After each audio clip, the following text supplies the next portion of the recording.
The Democratic Party exists for the American people. The United Democratic Party is our greatest strength. We have the right policy to stand on the side of justice. This is a moment for activism. You're never too young to stand up. We can change the world. We need you That's to be right. involved. That's it. Get out there and fight.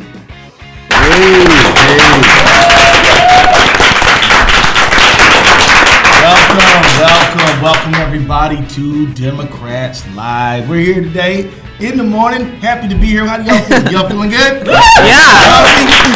That's right. Still drinking. So my name is Keith Ellison. I'm the Deputy Chair of the Democratic Party, and I am joined by an awesome panel today. Let's kick it off with our leader of political engagement, Amanda Lierman. How you doing today? I'm great. It's a little early, but I'm great. Yeah. And Quentin, thanks for being here. Of course, thank you all for having me. And the world famous Waikinya Clanton. How you doing? Only in my dreams and my world famous. So, thank you so much, Keith. And in your mama's dreams. Right. And everyone else that does hashtag Waikinya. But you know that's good because, you know, it really, when you talk about Black History Month, which it is right now, yes, really so much of it is connected to that family thing. You know, it is your mother, your father, your grandparents, your great grandparents. I tell you, when I think of Black History Month today, I think of the fact that African people brought here 1619, Jamestown, Virginia, maintaining the state of servitude, involuntarily, also known as slavery, till 1865, almost 250 years, which is, you know, more than half of American history. Then Jim Crow for another 100 years. Yeah. We've only had about 70 years of anything other than government-sanctioned suppression of African American life. Yeah. And I'm not talking about some individual racist dude. I'm talking about the government saying you people cannot do your life. I mean, what do y'all think of when you think of Black History Month? I'll take the first stab at it. I actually think about the opportunity to create history now, like in this moment, That's right? exciting. Like, so for me, it is about honoring those who came before me, but also understanding my responsibility in this moment to do something extraordinary for ordinary people, right? So when we talk about, you know, what is legacy and what does it mean, like I often tell people, like in my 20s, it was about creating something for my grandkids to take advantage of, right? Like, and it's kind of amazing because I'm just 32. So like, and now that I'm in my right, I'm still young and fabulous. But in my 30s, it's really about what am I doing now for my children that have yet to come to this earth? Like, how am I working now to make it a better place so when they come here, they don't get to experience some of the things that I had to, or my parents had to, or my grandparents had to. So that's what Black History Month is for me. You know, it's an interesting thing, Quentin. You spend a lot of your time trying to improve and strengthen the Black voter, and that's kind of what you're dedicated to, and we want to hear more about that. But for so much of Black history, American history, there was no such thing as a Black voter, or in very limited occasions. How does that make you? How does that hit you? Yeah, that you're doing something that for your grandfather may have been absolutely impossible, probably illegal and radical. Radical. You know, well, I think it's really important first that, like, you know, I think the previous question around what does Black history mean, you know, to me, I think it really is about continuity, and the legacy of our people, you know, did not start with slavery, right? And so we do want to recognize that piece. No, of course, but at the same time, if you look at every major kind of moment in our country's history, whether it was, you know, the abolition of slavery, you know, Black folks understood that there was power in government, power in policy, power in making their voices heard. And so we saw a wave of African Americans elected to public office right after the Civil War, right? Unfortunately, Jim Crow and the riots happened, and so we lost that kind of wave of political activism for another 100 years, as you mentioned. But again, right after the Voting Rights Act, we saw a huge wave of Black voters kind of coming into the process, Black candidates being elected. And I think another big moment was the election of Barack Obama. And what we have seen in the past 8 years, and even now, Thank you, Amanda. Is, in 2018, you know, we have a historic number of Black candidates running in 2018. And so for me, this whole thing is about continuity. How do we continue our legacy when we are presented with these moments to and doing more, Exactly. It's like making it. I think Black History Month is always a good time just of reflection. It is definitely an opportunity to sort of internalize the past, remember the past, celebrate the past, but also accept your responsibility in the future and the role that you play in the present, right? I have a 6-month-old daughter now, and it just is like, Bell for president. No, but I think that has totally changed the way that I think about it too. Just in like the responsibility I have as a mom, as her mom, as a Black mom raising a Black daughter. I want her to be connected to her history, and that's everyone from Michelle Obama to MLK to even. Amanda Brown Lierman. Yeah, it's like I want her to feel grounded in that history, and I feel like you can sort of get lost and caught up in the world that we live in right now, and sort of there's an opportunity for you to be disconnected from that. And so I feel the pressure of making sure that she is connected to that, and just a lot of responsibility. Yeah, but it's I want her to be connected to it, and so it has taken on a new meaning. Well, hey everybody, we're here at DIMS Live, and if you want to join what we're doing, you can text the word join, JOIN, to 43367. You want to know what the Democratic Party's up to? 43367, text the word join. Now, Amanda Brown Lierman, here's an interesting thing. You are a leader in the Democratic Party, the Democratic National Committee. You're a political director. You do a really important job. You look at the whole country and figure out where we're going to really throw in hard and what are we going to do. And you've been pretty successful, but about 36 state legislative seats and more. Yeah. But did you know that also 23 of the 36 are women? Yes. What? Yes.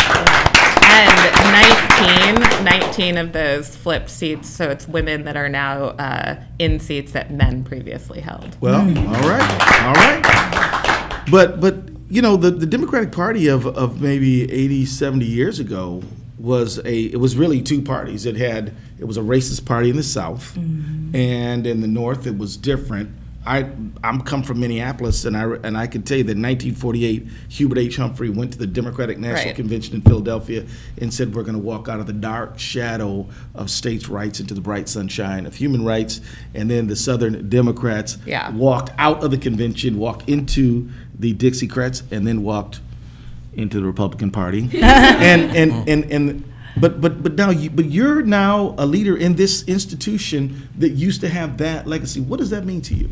A lot. Again, that's sort of the personal responsibility, making sure that our party does work for and stand for and fight for the values of the diversity of the voting population, right? And I think in this role, I will also say I took this role knowing that was the responsibility. And I sort of accept that as a challenge, that we have to do more. We have to challenge the party to do more. When it comes to base engagement, we cannot forget that Black women continue and keep saving us in all of these elections, right? And our resources and our investments do anything special in Alabama? This one right here. Does anybody want to elaborate on this issue? We've got a few of the amazing I'd say 98% is pretty good, it's almost perfect, just like Black women. So, I just more snaps. Right, more snaps. We did, and the beautiful thing about Alabama, we talk about how Black women turned out and we voted in record numbers, as we always do, but I want to really uplift some of the women who were on the ground that you didn't see, but they were moving things. Like our Southern Regional Director here at the DNC, Jonette Wartell, she commanded us. We were a part of the troops, so she really empowered me to be able to do what I needed to do and talk to who I needed to talk to on the ground. We had some fabulous women like Maya Cantrell out of our mobilizing and digital department, who stood up texting programs, and we turned out folks. The beautiful thing about Black folks is that we know we can always reach you on your phone. So we sent over 1 million text messages over in Alabama. 1 million texts in Alabama, and you saw the results. And I was also really proud that there were other groups that we couldn't directly coordinate with, but that we knew that was work being done on the ground, and all we could do is figure out where we filled in the gaps. We were there way before people knew we were there. And in the South, as you mentioned before, it's a certain sensitivity that comes with political engagement in the South, and folks really want to know that they command the stage, and I being from Mississippi understand that, and that was really a part of the strategy that we employed when we went into Alabama. We went in early, we engaged with folks often, we invested in mail programs, we put money on the street, and anybody who knows anything about political organizing and campaign, you can't turn out black folks without money on the street, and that's just how it is, because for most folks, this is their work. This is their job. Like we're feeling income disparities in places like Alabama. Folks don't even know how they're going to feed their kids. Right. And so for us, it was really, for me in particular, I was really connected to that because that's important for me.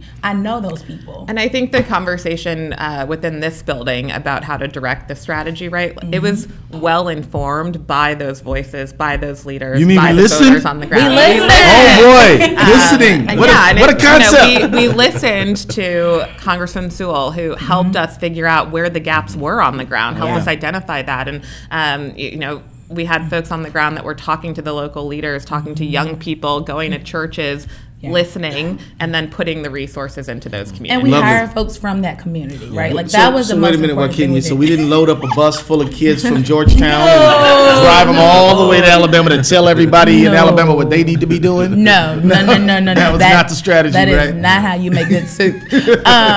So, the other thing about that, Congresswoman Sewell was amazing. She was awesome. Amazing to us. I mean, she welcomed us in. We were family. She said, whatever you need, and that was helpful. It's really hard, and it's a lesson in manners, for real. Like, you can't go into someone's home or their backyard and not tell them you're on your way.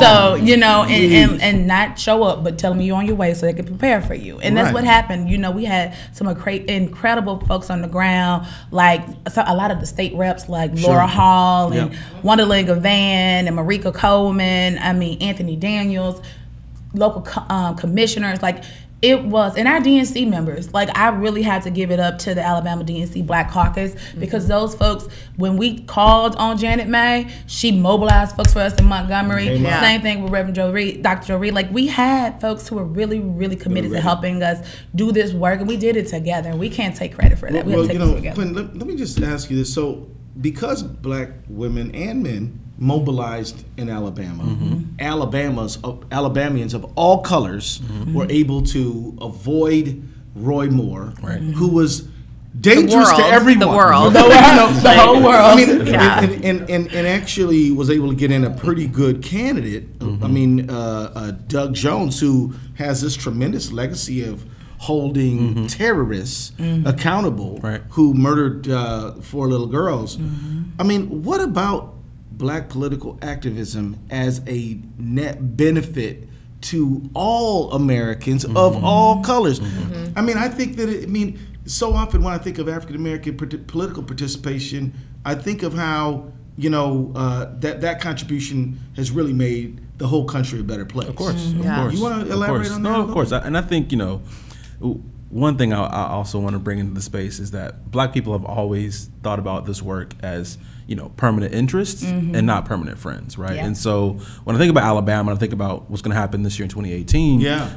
Black folks are sophisticated. We know what is on the line with our votes, and so I'm really excited about what we're going to see this year. When I think about the power of Alabama, to Waikinya's point, this is what our community does, right? And so with the proper investment, with the proper folks at the table, right, who are leading the work around the country, this can be replicated across the country. I'm from South Carolina, and I'll never forget working on Barack Obama's primary campaign in 2008. And we built the largest grassroots organizing machine that the state had ever seen, but that helped down ballot, right, with people running for city council and running for mayor, running for state rep. And so if we're going to replicate the success we saw in Alabama, we have to follow those same steps, right? Investing in the ground, in the base, investing in people around the country who are doing that work. But that's on the line in 2018. But I don't think we need to keep a permanent political organizing structure, so that we so do you often notice how we kind of like ramp up for the election and we ramp down after the election. Yeah, like we go to churches in October. Right. Like Yeah. that's been the strategy. And I think, we accept the challenge that we have to change that strategy because you Right. do have to build permanent relationships. You have to build up the permanent infrastructure, and that takes time. That takes trust, right? We Takes cultural shift. Absolutely. I mean, the nuances of actually organizing in these communities, we have to accept that. Yeah. Yeah. So And the Heather, other we thing- ready? Oh, I'm sorry. I just want to jump in on Amanda. Yeah, ma'am. One of the things that we're doing here at the DNC is that we're investing in folks like on the ground. So one of the things that Amanda has spearheaded for us was our Organizing Fellows program, where we're looking to invest in folks. Fellows program. Yeah, to Good get people program. 50 in all 50 states. We need at least one organizer on the ground, and that's gonna take a whole lot of effort, but also a whole lot of training, and so And a little bit of money if you want to go yeah, the support donate, effort. hit Donate. the button there. Democrats.org. It's going to good hands. Yeah, no, and it really is. And I think some of the things that, one of the things that under Amanda's leadership we've been able to do is just really craft out a way to make things permanent. Right. What we did a couple of years ago was we abandoned our state parties, and we I realized just taught that my daughter Belle how to fist pump, by the way. Well, if she's going to be president, she better know she how knows to she do can that. learn how to do it now. Start her early. One of the things that, as I was saying, that we feel like is necessary is that we abandoned those parties, and now we have to go back and figure out how we rebuild that, right? And keep it constant, right? We shouldn't have to, figure out who's where. We should know. And that is such a good point. Just the ecosystem at large, right? You're seeing new groups like Collective PAC is playing such an active role now. That doesn't mean that other groups need to go away, or that we all play a role. Right. We all have a value. I was going to say, like and that permanent infrastructure, might also be supporting new groups, right? Absolutely. And supporting, Black-run organizations. I think that's really important for the ecosystem of us to realize that. Look, if folks want to lead, let's invest in them and put them out there. No doubt. So here's the thing. This is essentially an issue of fighting for a certain value system. And if people want to organize within the Democratic Party, we want you, we need you. Exactly. Right. But if you want to organize within another group, as long as you're fighting for the right things that are going to improve lives for all people, we're good with that. Exactly. So Heather, is it time to get some folks in, or what do you think? Yes, we do. We have some questions. We also think we have some questions from our audience. Do we have an awesome audience today, or what? Question, please just raise your hand and I can come to you. And we also have some questions from our audience on social media. John is watching on Facebook, and he first says, Black women in Alabama saved us from Roy Moore. I salute them, and I want to vote for them. How are you working on getting out the vote next fall? Who wants to grab it? You should actually start because you've got some great people in the pipeline. So we have some amazing candidates running across the country. You can go to our website, collectivepac.org/candidates, and look at some of our endorsements. Folks running from, again, Congress, on the state level and the local level. We have some phenomenal opportunities for folks to invest in Black women and Black candidates in 2018. Again, what we know is that when we invest in Black voters and Black candidates, it has a multiplying effect for the things that we care about as a community. Do you want to lift up any of them? I mean, it's hard sure. to pick out people. Look, again, if you run that risk. With my Collective PAC hat on, because again, I know the DNC can't endorse in primaries. We have some. We have some exciting candidates. Pam Keith running in Florida, 18. London Breed running for mayor of San Francisco. We have Ayanna Pressley just announced she's running for Congress in Massachusetts. Lauren Underwood running for Congress in Illinois. Just again, amazing cohort of folks running across the country. Amanda, your family members are running for office in Illinois as well. So again, I think the opportunity that we have in 2018 is historic. And if we don't take advantage of this, we will regret it in the years ahead. And let me tell you, it's true the DNC cannot endorse in a primary, and that's because everybody running in the primary deserves a fair chance. Exactly. And we don't want anybody to be like, oh, well, the insiders hooked up this person and not me. Right. No. Everybody's going to have to pull their own cart up to the primary. But the DNC wants to have an inspired, well-trained, well-equipped army for whoever gets out of that primary, so that we can hit the ground rolling right away. Right, and that's the permanent infrastructure work, right? Yeah. And the relationship that we have with you pre-primary, right? Just so that we know who's in the pipeline. I also think we have a responsibility to help with the infrastructure on the ground, but also making sure that the candidates also have access to the appropriate resources so that they're running good campaigns. The fellows program, we're hoping to like feed them into campaigns, right? So there's a lot of connective tissue there. And training, right? The like, training. Like if you're a kid, we don't prefer, if you want to get involved in the DNC training and you're thinking about running in a primary, we're not trying to stop you. It's open to anyone. Right. But we want people to run. We want women to run. We want people of color to run. We want workers to run. We want people in rural America to run. Exactly. Yeah. By the way, We want them to run and win. win with a but, W. But I was going to say this ask this question about rural America. A lot of times when people think rural America, they think white. Is that really true? No. I mean, No. look. Let's just look in Georgia, where we have a historic opportunity to elect the first black woman governor in Stacey Abrams, right? That vote is not just going to be based in Atlanta, right? Like, Chocolate City, Savannah. right? But it's going to be in rural Georgia, where there are not only black people, but just people in general who want to be engaged, want to be brought to the table. Brother, my family's from Burke County, Georgia. Wow. Burke County, man, and Scriven County. It's rural, Exactly. and that's rural Georgia. Right. But even in not rural Georgia, because I moved there when I moved from New Jersey to Georgia when I was 12 years old, and I literally never knew I was black until I moved to Georgia. Like I didn't have a concept for it until I was in Georgia, and people were like, "Who are you?" Hey girl, Yeah. you black. Right. Yeah. So other questions, Heather, or anybody from our audience might want to ask something. Yeah, let's get in.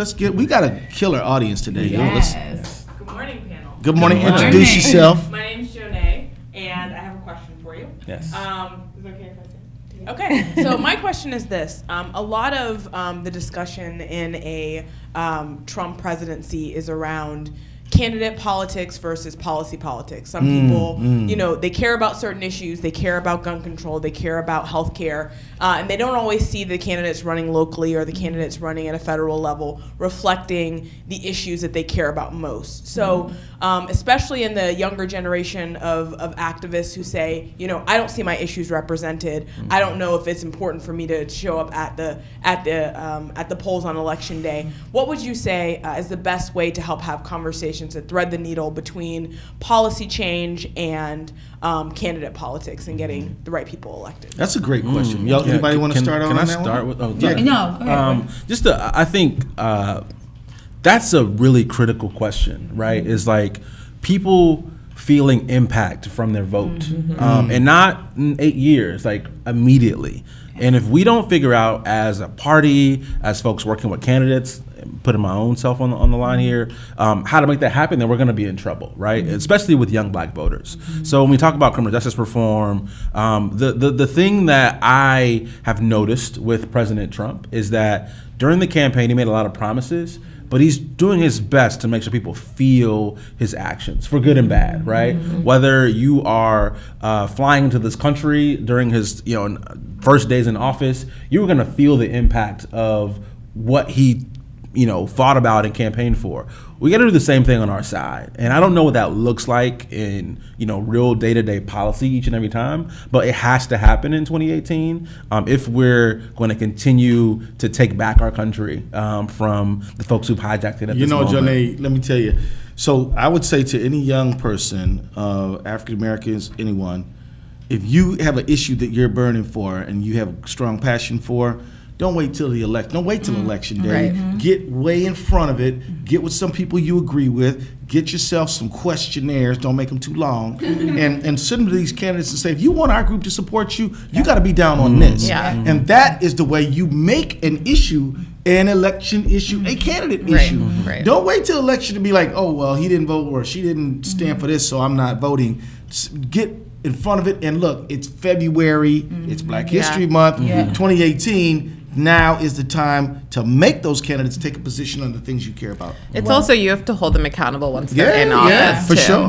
But I think one of the interesting things about this moment and sort of disconnecting it from the federal level even and disconnecting it from President Trump is the candidates that are winning right now are winning on local issues, right? Like they're winning because you can go to school in Kansas for only 4 days a week right now. Incredible. It's ridiculous. Incredible. And so I think it's super important to do the pipeline to understand the sort of down ballot opportunities, because the mayors are the ones that are making decisions at the local level that you feel the impact of, City right? council members, the city council members, like those are folks that are playing a critical role in your day-to-day life in a way that even President Trump isn't, right? So having mayors like Mayor Lyles or Mayor Lyles, Charlotte, amazing, right? North But like Carolina, having those baby. women in charge, having those black women in charge, I think that hopefully the ripple effect of that and the impact that those voters and young people across the country will feel is important. Well, I just want to point to an example that we had in New Jersey. So I'm most currently known for my work in Alabama, but I also did some work in New Jersey. Well, you're just doing it all over. I mean, we can't even keep up with Waikinya, man. Waikinya's like getting it done everywhere. But I want to really uplift the women, the black women of New Jersey, because they formed very early, along with Sheila Oliver, who's now the Lieutenant Governor of New Jersey. That's a big win for us. They all formed a group of about 20 women, and they said, this is what we want. And they went in on it. This is what we want. They talked to the candidates. They made a decision, and then they formed African American Women for Phil Murphy. Out of that group, they got all type of policy put a part of his platform early. So it became a priority for them early. You got to get in there. You can't just sit around here and choose arbitrarily a candidate without having some sense of accountability for them in the end. They not only got a significant policy change around, I think it was family medical leave, but they also got Sheila Oliver appointed as his lieutenant governor. And that's some real black political power. That's some black woman political power. And that's how you really implement things, right? You can't just sit here, and Shirley Chisholm is like one of my sheroes. Well, she's not like she is one of my sheroes. And one of her most famous quotes to me, and most prominent one for me, is that you don't make progress by sitting on the sidelines whimpering and complaining. You make progress by implementing ideas. You have to take your ideas and put them into action. So your point, get with people who agree with you, even some that don't agree with you, so you can have a balanced conversation. So when you present something to someone, elected official or otherwise, or party, you know, you have balance, and you then add a different lens to it. And you have to do the same thing with your elected officials. One of the things that we're doing, Quentin and I are working on. That's what Black History Month means. Right? It's do something. It's literally do something. But Quentin and I are working on this project with a couple of other young, amazing people called the Black Millennial Political Convention. That's going to be held here in April. Exciting. And one of the things that we're training young Black millennials on is racial equity, and how to go, when we go to the Hill, actually add a racial equity lens to legislation. So when we go talk to you, Keith, we're not talking about policy that's already on the table. We're talking about new policy, and even some of it hadn't been decided on, right? Making sure that you all are thinking about how this will affect people across culture and race and social economic, you know, and status. Policy doesn't affect everybody the same way. It doesn't. You know, on this score, and I thank you for raising it. We are Democrats in this table. We're proud to be Democrats. We believe in the Democratic Party. But, you know, the truth is there's a lot of African Americans who would say, you know, we think the Democratic Party has not always given us our due in terms of our contribution to the Democratic Party. What do you say to folks who say, you know, we kind of sometimes feel the Democratic Party took us for granted? What do y'all say about that? I say it's true. We did. Well, we absolutely do. And the first step about solution solving, problem solving, is that you have to be honest, right? You can't address something trying to skirt it under the table. You got to say, yes, we failed you in the past, but we're changing. And I think one of the things I'm so happy to be here under the leadership of Chairman Tom Perez is that he had a vision when he came into this place, right? And it was that we're going to craft a new DNC, and we're going to prioritize people over politics. And that has made the difference. We've seen it in elections. You know, even the work that you're doing with our Winning with Partners tour, that's significant for us. We're prioritizing people, and that's what the new DNC really is. It is changing the way that we engage with people, we talk to people, we invest in people. And it's coming from a people perspective. We was in Ferguson last weekend talking about wage stuff. You know, because the Republicans in the Missouri State Legislature preempted St. Louis's increase in the minimum wage. Right. When then we went to a group of black women who were they had black men there, they had white men and white women there, but it was led by black women. striking because they were home health care workers and they were not getting paid right, and they were striking because in the cold, it must have been 17 degrees outside. Yeah. But this is being involved in people's lives, just being present in a way that changes the company. And look, right, like, so I run a PAC, and part of the reason why we started the collective was a response to not just the DNC, right, but just the complete like ecosystem of politics and how we not eliminate, but like there are tons of barriers for black candidates to run for office and to win. Tons of barriers for black voters to engage in the process, right? And so while I do think the changes the DNC are making are amazing and need to continue, there's also an opportunity for folks to do your own thing, right? So, you know, the idea that you can't organize in your own community without having the Democratic Party behind you is not true. Like, we can do this. Quentin, that's part of the new Democratic Party. No, exactly. Where we say, look, do your own thing. If you believe in fair housing, equal rights, you want to fight mass incarceration, you want to make sure the police and the community got a good relationship instead of something else. Right. You're sick of these mass shootings. Exactly. Get involved. Right. Yeah. We actually want to work in complement with you. That's right. And so there ain't no thing about how because we share the same values. Exactly. And like, so my answer to your question is stop with the excuses. This is Black History Month, right? Like, look at the legacy that we all are a part of. And whether that's been inside political parties or not, like, change is on us. And if we're gonna, complain and and be frustrated, we gotta, put our money in and our time and energy and everything where our mouths are. But I do think the Democratic Party has to earn the trust of people every day. Every day. We need to be figuring out why should these people trust us? Right. We should be trying to make sure that they do every day. Which is also why conversations like this are so important, right? Bringing people into the mix, giving people an opportunity to engage with us as well. Seeing these faces around the table is very different, right? True. And I think that means a lot to people. It resonates with people, and we need to do more of stuff like this. Well, we're going to do one more question from our rocking audience. We do. Come on this lovely Thursday morning. Thank you very much. Good morning. My name is Adjoa Butwi Asamoah. All right, let's hear from Adjoa. Thank you for the acknowledgement of my name. But first I want to acknowledge the shift that I see happening here in the DNC. And Waikinya, you mentioned the fact that we now have a black woman who's a lieutenant governor, and we also have another black lieutenant governor in Virginia. Quentin, I noticed that the collective PAC was very instrumental in getting Justin Fairfax's name out there. So my question to the entire panel is, what needs to happen? What's the investment that needs to be made in organizations like the collective PAC so that we can continue to see more equitable representation up and down ballots? How do we sustain? That's a great question, Adjoa. What do y'all think? No, look, this is an amazing question, because the one thing we haven't talked about today is Citizens United and the influence of money in politics, right? And so when we look at what it costs to run a successful congressional campaign, it's around $1.5 million on average, right? And so the fact that a lot of us, I don't have that kind of money just like laying around, let's be is clear, a problem. none of us have that kind of money. Exactly. Actually have that. And so it's a huge problem that we have to figure out how to get money out of politics. So, whether it's locally and a state level, like figuring out how do we, do public financing of campaigns to allow opportunities for other candidates to have the same kind of opportunity and platform. But I will say, if folks are looking to make a huge difference, get with your friends. I don't care if it's $100 or $1,000. That amount of money can wield huge power in this process. And Quentin, I want to say you're absolutely right. As a person who's walked down this road, I was not a wealthy person. I was a public defender before I started. I mean, I guess I was a lawyer, but I was not no rich lawyer, right?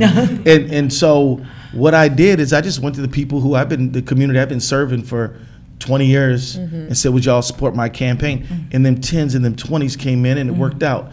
But here's the thing that really worked out even more than that. We didn't need as much money because we had a grassroots campaign.